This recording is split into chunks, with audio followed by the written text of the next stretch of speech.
स्वागत है।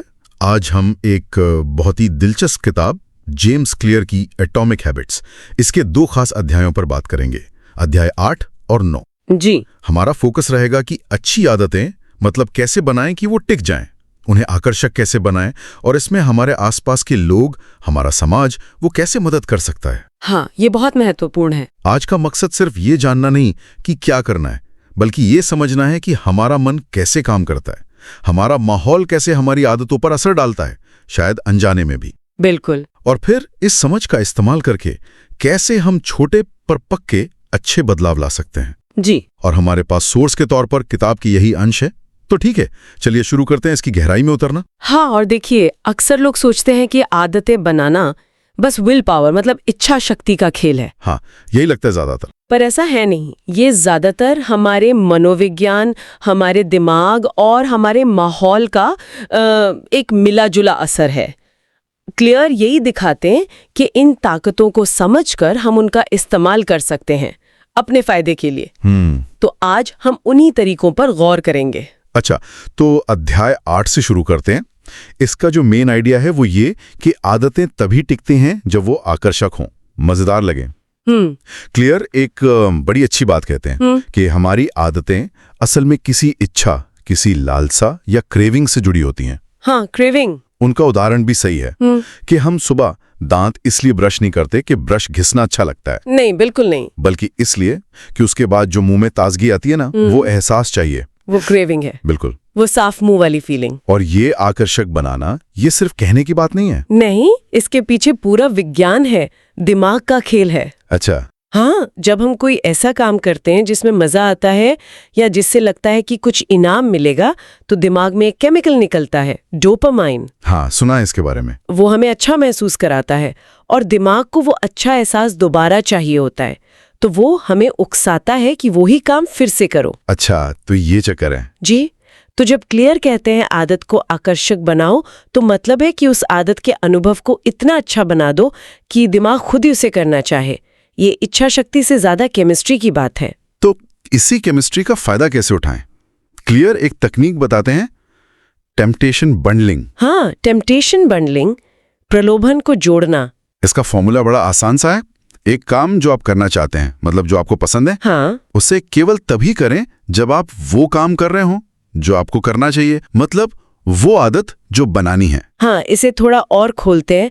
मान लीजिए किसी को रोज कसरत करनी है, जो अक्सर मुश्किल लगता है। हुई कि वो नियम बना ले, ये पॉडकास्ट में सिर्फ तभी सुनूंगी जब मैं कसरत कर रही होंगी। अच्छा, तो कसरत के साथ मजा जुड़ गया। हाँ, अब कसरत का ख्याल उतना बुरा नहीं लगेगा क्योंकि उसके साथ वो पसंदीदा चीज जुड़ी है। या जैसे मान लो किसी को कपड़े तय करना पसंद नहीं है। उफ, किसको होता है। हाँ, लेकिन अपना फेवरेट टीवी शो देखना अच्छा लगता है। तो नियम बना लो कि भाई शो तभी देखूंगा जब साथ में कपड़े तय कर रहा हूंगा। ये बढ़िया है। तो हो क्या रहा है, एक जरूरी पर शायद उबाऊ काम, जैसे कसरत या कपड़े तय करना, वो जुड़ रहा है एक ऐसे काम से जो दिमाग को तुरंत मजा दे रहा है, डोपामाइन वाला इनाम, जैसे पॉडकास्ट या टीवी शो। हाँ, तो वो जरूरी आदत कम मुश्किल और ज्यादा आकर्षक बन जाती है। उसके टिकने की उम्मीद बढ़ जाती है। और ये हमें प्रेरणा और आकर्षण के फर्क को भी समझाता है। प्रेरणा और आकर्षण, इनमें क्या फर्क है? देखो, प्रेरणा तो आती जाती रहती है। हाँ, आज है कल नहीं आ। हाँ, ये तो होता है। लेकिन अगर कोई आदत अपने आप में आकर्षक बन जाए, हाँ, किसी मजेदार अनुभव से जुड़ जाए, हाँ, तो उसका खिंचाव ज्यादा पक्का हो सकता है। करेक्ट। क्लियर कहते हैं कि आदत के लंबे फायदे तो है ही, जैसे सेहत सुधरेगी। हाँ, वो तो पता है। लेकिन रोज करने के लिए उसके लिए छोटे तुरंत मिलने वाले आकर्षण चाहिए। वही हमें रोज शुरू करने की वजह देते हैं। सही कहा। और ये सिर्फ बाहर से इनाम जोड़ने की बात नहीं है। नहीं, धीरे धीरे हमारा दिमाग भी बदल सकता है। वो उन आदतों में ही मजा ढूंढने लगता है जो शुरू में मुश्किल थी। हाँ, बिल्कुल। क्लियर बताते हैं कि जब दिमाग को ये पता चल जाता है कि भाई ये काम करने के बाद अच्छा लगेगा, जैसे कसरत के बाद वो जो एंडोर्फिन रश होता है, हाँ, या वो ताजगी का एहसास, हाँ, तो दिमाग उस इनाम की उम्मीद में ही वो काम करने को तैयार हो जाता है। फिर वो आदत खुद ही अच्छी लगने लगती है। अच्छा, मतलब दिमाग को ट्रेन कर सकते हैं। हाँ, एक तरह से कंडीशनिंग है ये। जैसे शुरू में सुबह जल्दी उठना मुश्किल लगता है बहुत। लेकिन अगर कोई लगातार करे और हर बार महसूस करे कि उठने के बाद कितनी एनर्जी मिलती है, कितना अच्छा लगता है, तो धीरे धीरे दिमाग उस मुश्किल काम को उस अच्छे एहसास से जोड़ देता है। फिर वो सुबह उठना बोझ नहीं लगता, वो उस अच्छे एहसास का जरिया बन जाता है। अच्छा, इसीलिए क्लियर कहते हैं कि आदत के साथ अच्छे अनुभव या विचार जोड़ना बहुत जरूरी है। सिर्फ आदत करनी नहीं है, उसके फायदे भी महसूस करने हैं, तुरंत वाले भी। और ये जो आकर्षण है ये सिर्फ हमारे अंदर से नहीं आता। नहीं, बिल्कुल नहीं। कई बार कोई चीज इसलिए अच्छी लगने लगती है क्योंकि दूसरे लोग उसे कर रहे हैं। हाँ, यहीं से हम अध्याय 9 की तरफ बढ़ते हैं, सामाजिक प्रभाव। आकर्षण का एक बहुत बड़ा हिस्सा सामाजिक होता है। जब हम अपने आसपास के लोगों को, खासकर जिन्हें हम पसंद करते हैं, हाँ, जिनका हम सम्मान करते हैं, बिल्कुल, उन्हें किसी काम में मजा लेते हुए देखते हैं, तो वो काम हमारे लिए भी ज्यादा आकर्षक बन जाता है। उदाहरण के तौर पे सोचिए, अगर आपके ऑफिस में लोग लंच के बाद टहलने जाते हैं और बड़े खुश होकर बताते हैं कि कितना अच्छा लगता है, तो शायद आपको भी लगे कि हाँ यार, टहलना चाहिए। वो पहले से ज्यादा अच्छा लगने लगेगा। ये माहौल आदत के आकर्षण को बढ़ा देता है। हाँ, ये बात तो है। जैसे फिटनेस बैंड पहनकर दोस्तों से मुकाबला करना। बिल्कुल, वो भी इसी का एक रूप है। वो आदत को एक खेल जैसा, एक साझा अनुभव बना देता है। तो अध्याय 9 इसी सामाजिक पहलू पर बात करता है कि हमारा जो दायरा है, परिवार, दोस्त, सहकर्मी, हमारा ट्राइब कह सकते हैं। बिल्कुल, हमारा ट्राइब, वो अनजाने में हमारी आदतों को बहुत मजबूती से बनाता बिगाड़ता है। क्लियर का पहला पॉइंट है सामाजिक मान्यताएं, सोशल नॉर्म्स। जी, हम इंसान हैं, हमें ग्रुप में फिट होना पसंद है, तो हम जाने अनजाने वही करने लगते हैं जो ग्रुप में आम होता है। हाँ, इसे थोड़ा और देखें तो हम अक्सर वैसे ही खाने लगते हैं, वैसे ही कसरत करने लगते हैं, यहाँ तक कि वैसे ही सोचने भी लगते हैं। हाँ, जिनके साथ हम सबसे ज्यादा रहते हैं। अगर दोस्त हर वीकेंड पार्टी करते हैं तो शायद हम भी करने लगे। अगर घर में सब जल्दी उठते हैं तो हम भी उठने लगते हैं। ये सिर्फ नकल नहीं है, ये ग्रुप का हिस्सा बने रहने की इच्छा है। बिल्कुल, गहरी मानवीय इच्छा। इसीलिए क्लियर एक सीधी सी सलाह देते हैं, सही समूह चुनें। हाँ, बहुत गहरी सलाह है ये। मतलब अगर कोई अच्छी आदत डालनी है तो ऐसे लोगों के साथ ज्यादा रहो जो वो आदत पहले से जी रहे हैं। उनका व्यवहार, उनकी बातें, वो सब आपको लगातार याद दिलाएंगे और उसे नॉर्मल महसूस कराएंगे। सही। और ये जो सामाजिक सपोर्ट है ना, ये अकेले इच्छा शक्ति से कहीं ज्यादा ताकतवर होता है अक्सर। अच्छा, कैसे? मान लीजिए आपको रोज सुबह दौड़ने जाना है। अकेले शायद मुश्किल हो, कभी मन करेगा कभी नहीं। हाँ, होता है ऐसा। लेकिन अगर आप किसी रनिंग ग्रुप में शामिल हो जाएं, जहां सब रोज मिलते हैं, दौड़ते हैं, बातें करते हैं, तो उस माहौल में दौड़ना ज्यादा आसान लगता है, स्वाभाविक लगता है, बल्कि न जाना ज्यादा अजीब लगता है। हाँ, ये तो है, ग्रुप का दबाव। बिल्कुल। तो अगर हम इसे बड़ी तस्वीर में देखें तो ये अपने माहौल को जानबूझकर ऐसा बनाना है कि वो आपकी मदद करे, आपको रोके नहीं। इसमें नकल यानी इमिटेशन और वो जिसे हम कहते हैं पीयर प्रेशर, साथियों का दबाव, उसकी भी भूमिका है। हाँ बिल्कुल, हम उन लोगों जैसा बनना चाहते हैं जिनका हम आदर करते हैं। तो अगर उनका ग्रुप अच्छी आदतें फॉलो करता है तो ये प्रेशर अच्छा भी हो सकता है। हाँ, ये पॉजिटिव पीयर प्रेशर है। अगर आपके दोस्त फिटनेस को लेकर सीरियस है तो उनका दबाव आपको भी फिट रहने में मदद कर सकता है। जैसे अगर दोस्त किताबें पढ़ते हैं, उन पर बात करते हैं, तो शायद आपको भी लगे कि यार मुझे भी पढ़ना चाहिए ताकि मैं भी उस बातचीत में शामिल हो सकूं।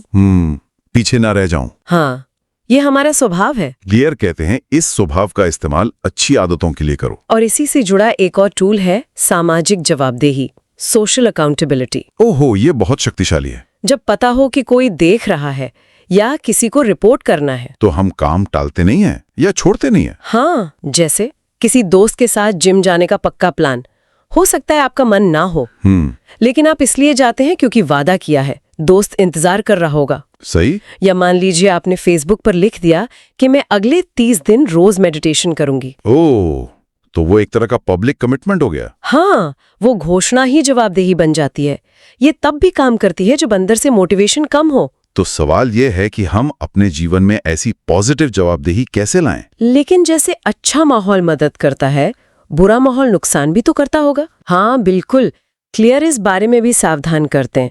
अगर आपका सोशल सर्कल ऐसी आदतों को बढ़ावा देता है जिन्हें आप छोड़ना चाहते हैं, जैसे लगातार जंक फूड खाना या सिगरेट पीना या काम टालना, तो फिर अच्छी आदतें बनाना बहुत मुश्किल है। पहाड़ चढ़ने जैसा है।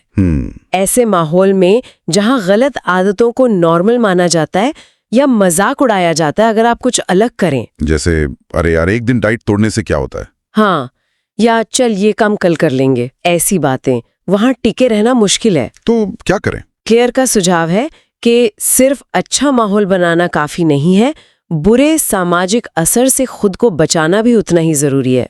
मतलब दूरी बनाना? हाँ, शायद कुछ लोगों से कम मिलना पड़े या कुछ जगहों पर जाना कम करना पड़े। मुश्किल है पर जरूरी हो सकता है। और आखिर में एक बहुत ही अहम बात, पहचान आधारित आदतें और सामाजिक समूह। हाँ, ये बहुत गहरा कनेक्शन है।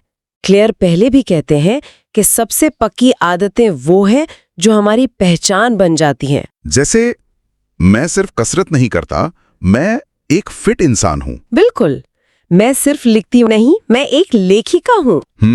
और सामाजिक समूह इस पहचान को बनाने और पक्का करने में बहुत मदद करते हैं। कैसे? जब आप किसी रनिंग क्लब का हिस्सा बनते हैं तो आप सिर्फ दौड़ नहीं रहे होते, आप दूसरे दौड़ने वालों के साथ जुड़कर अपनी धावक वाली पहचान को मजबूत कर रहे होते हैं। अच्छा? जब आप किसी बुक क्लब में जाते हैं तो आपकी रीडर वाली पहचान को बल मिलता है। सही बात है। जब हमारी आदतें हमारे ग्रुप के नियमों और हमारी खुद की पहचान से मेल खाती हैं तो उन्हें निभाना बहुत आसान हो जाता है। हाँ? वो बोझ नहीं लगती, वो बस हम बन जाती हैं। ठीक है, तो अगर हम दोनों अध्यायों के मेन पॉइंट्स को एक साथ रखें। हाँ, संक्षिप्त में देखें तो पहला, आदतें इच्छा या लालसा से चलती हैं जी, तो उन्हें आकर्षक बनाओ, दिमाग के रिवॉर्ड सिस्टम का इस्तेमाल करो जी। दूसरा, टेम्पटेशन बंडलिंग जैसी तकनीकें मदद करती हैं, पसंद की चीज को जरूरी आदत से जोड़ो।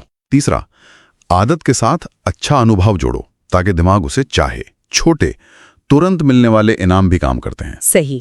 चौथा, हमारा सामाजिक माहौल, हमारे लोग, उनका बहुत बड़ा असर होता है हमारी आदतों पे, हम अनजाने में नकल करते हैं। हाँ, जबरदस्त असर। पांचवा, इसलिए सोच समझकर अपना ग्रुप चुनो, ऐसे लोगों के साथ रहो जो अच्छी आदतों को सपोर्ट करें। बहुत जरूरी। छठा, दूसरों की अच्छी आदतों की नकल करो, पॉजिटिव पीयर प्रेशर का फायदा उठाओ, सामाजिक जवाबदेही बनाओ, ये सब तरीके हैं। बिल्कुल। सातवां, बुरे सामाजिक असर से बचो भी। हाँ, ये भी उतना ही जरूरी है। और आखिर में, सामाजिक समूह हमारी पहचान वाली आदतों को पक्का करते हैं, उन्हें स्वाभाविक बनाते हैं। एकदम। तो ये सब जान के क्या हम कह सकते हैं कि आदत बनाना सिर्फ मेरा अपना मामला नहीं है, ये मेरे रिश्तों और माहौल का भी खेल है। बिल्कुल, निचोड़ यही है, व्यक्तिगत आकर्षण जो डोपामाइन और अंदर की इच्छा से जुड़ा है। हाँ। और सामाजिक प्रभाव जो अपनेपन, ग्रुप के नियम और बाहरी सपोर्ट से जुड़ा है।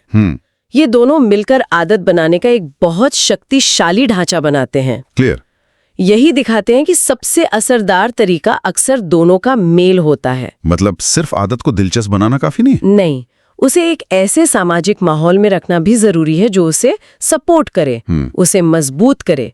जब ये दोनों ताकतें साथ काम करती हैं तो आदतें सिर्फ बनती नहीं, टिकती हैं। चलिए अब इसे थोड़ा और प्रैक्टिकल बनाते हैं। कोई इन आइडियाज को रोज की जिंदगी में कैसे उतारे? किताब के हिसाब से कुछ कॉन्क्रीट कदम क्या होंगे? हाँ, असली बात तो यही है कि इसे लागू कैसे करें। तो आकर्षण बढ़ाने अध्याय 8 के लिए कुछ चीजें कर सकते हैं। पहले तो तय करो कि कौन सी एक आदत बनानी है एक बार में। ठीक है। फिर सोचो ऐसी कौन सी चीज है जो आपको वाकई पसंद है, कोई शो, गाना, कॉफी। इसे टेम्पटेशन बंडलिंग में इस्तेमाल करो। नियम बनाओ कि वो मजेदार चीज तभी मिलेगी जब आदत पूरी होगी। ये किया जा सकता है। आदत पूरी करने के तुरंत बाद खुद को कोई छोटा सा इनाम दो। ये बस कैलेंडर पर टिक लगाना भी हो सकता है। दिमाग को तुरंत फीडबैक चाहिए। अच्छा। उन लोगों को देखो या उनसे बात करो जो ये आदत पहले से कर रहे हैं, उनकी एनर्जी देखो और अपनी प्रोग्रेस को ट्रैक करो। बस ये देखना कि आपने लगातार कितने दिन कर लिया, ये अपने आप में बड़ा आकर्षक होता है। और सामाजिक प्रभाव अध्याय 9 का फायदा उठाने के लिए? हाँ, उसके लिए भी कुछ कदम है। ईमानदारी से सोचो, आप जिनके साथ सबसे ज्यादा रहते हो वो किन आदतों को बढ़ावा देते हैं? क्या वो आपके लक्ष्यों से मेल खाते हैं? ये थोड़ा मुश्किल सवाल है। हाँ, पर जरूरी है। फिर एक्टिव होकर ऐसे ग्रुप या दोस्त ढूंढो जिनकी आदतें वैसी हैं जैसी आप चाहते हो। क्लब, ऑनलाइन ग्रुप, कुछ भी। अगर ऐसा ग्रुप न मिले तो क्या खुद बना सकते हो? 2-3 दोस्त मिलकर किसी लक्ष्य पर काम करो। हाँ, ये भी हो सकता है। जवाबदेही का इस्तेमाल करो।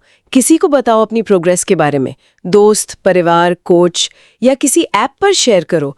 वो बाहरी जिम्मेदारी आपको ट्रैक पर रखेगी। सही। और जैसा कहा, उन लोगों या माहौल से थोड़ी दूरी बनाओ जो आपकी अच्छी आदतों के रास्ते में आते हैं। तो ये सारी जानकारी सिर्फ सुनने में अच्छी नहीं है, ये असल में हमें ताकत देती है। हाँ, सशक्त बनाती है कि हम अपनी आदतों के गुलाम नहीं हैं, हम उन्हें डिजाइन कर सकते हैं। बिल्कुल, इसका असली महत्व यही है। ये हमें बताता है कि सिर्फ इच्छा शक्ति के भरोसे मत रहो। अपने दिमाग को समझो, अपने माहौल को बदलो, तब ज्यादा स्थायी नतीजे मिलेंगे। ये रोज की जिंदगी में छोटे पर लगातार सुधार लाने का एक तरीका है। बड़ी छलांग नहीं, छोटे स्मार्ट कदम। तो आज हमने जेम्स क्लियर की एटॉमिक हैबिट से समझा कि आदतों को टिकाऊ बनाने के लिए उन्हें आकर्षक बनाना क्यों जरूरी है, और इसमें हमारे सामाजिक रिश्ते और माहौल कितनी बड़ी भूमिका निभाते हैं। हाँ, दोनों पहलू बहुत महत्वपूर्ण है।